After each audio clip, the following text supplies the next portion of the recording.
Nkateko, so you were born on a Wednesday, huh?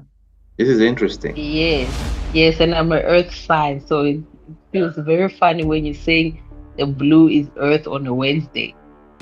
Really? Yeah. So you have basically a project that you're working on and it's not going so well. You want to light that blue candle for the success of projects. And look at the out over there. There's a mirror there. You can see the mirror over there. And then pull them out.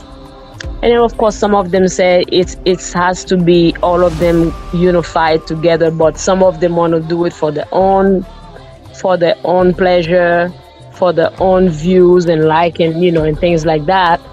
Not a small group of people, which is in Haiti, you have a small group of people doing the same rituals these guys are doing, but yet nothing is happening.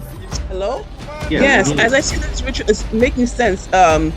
Before, years ago, I wanted to study history, study religion. I said I can't, survive off of this, so I just left it alone. But like as I typed, this reminds me of Zoroastrianism, Mithraism, Yazidi, the Persians, Iraq. They have, I don't know, some people, slander them and call them fire worshippers. Well, that's what this reminds me of. And when you mentioned about spitting in the fire, also, what is this ritual called? Because oh, sorry. Yeah. What is this ritual called? the workshop on the candles. We shall go and look at the workshop on the guardian angel. We shall have 6 or 7 sessions on guardian angel. You're going to discover what is the guardian angel, who is your guardian angel, some of the rituals that you need to do to be in touch with your guardian angel.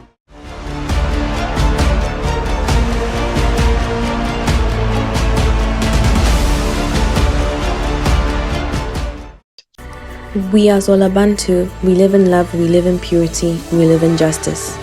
We are priests, we are scientists, we are judges. The 3 pillars of spirituality.